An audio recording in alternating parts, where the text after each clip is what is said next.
humanism.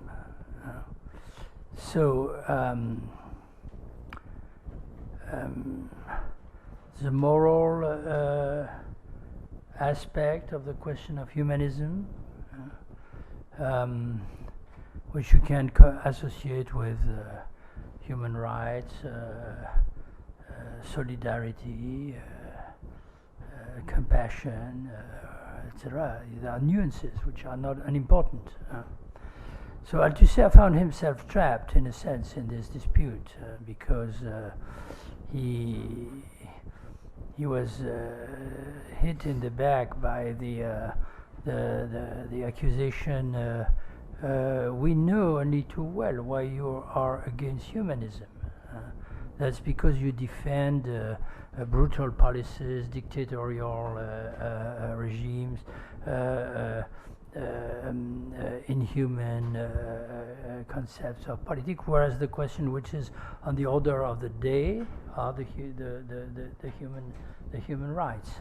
So he struggled to explain that the theoretical anti-humanism he had been talking about was not, of course, a practical anti-humanism.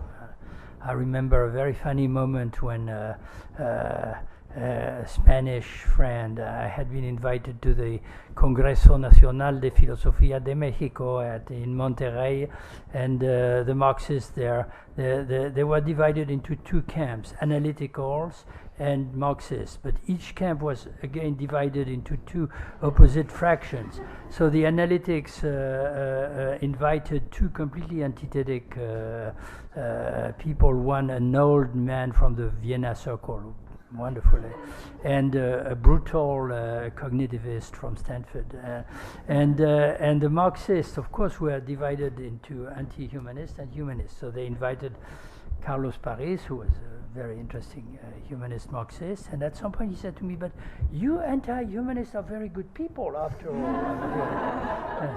So that was the question, and I think that Foucault here provides interesting insights, because he was caught, in a sense, in the same controversy. And I recently taught a class here in the French department about debates on policy and human rights in France that everybody knows in the early 80s. Is there a politics of human rights? And as you remember, you know that better than anybody here, Foucault said, my point of view is not so much une politique des droits de l'homme than une politique des gouvernés. Politics. So he proposed a shift, which I believe is. But the essential fact is not there. The essential fact is, if we return to theoretical anti-humanism, is that Althusser repeatedly explained, that was never a mystery, that from his point of view, the kernel of the dominant ideology was not humanism alone. It was humanism plus economicism. And so I would very much agree with you that perhaps neoliberalism has the visibility or invisibility of each side is shifting and commuting all the time. So I don't think that an Althusserian, even a traditional Althusserian, would make difficulty in admitting that the essential problem today is economicism more than humanism. But the next question would be, where is some sort of humanism more than ever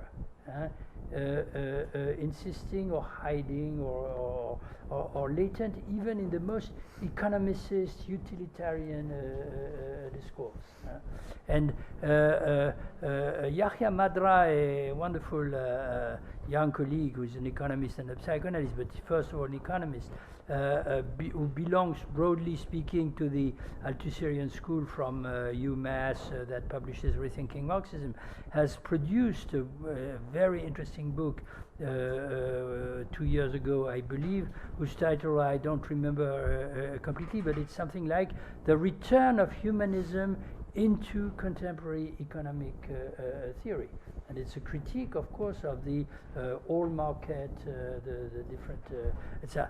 So that's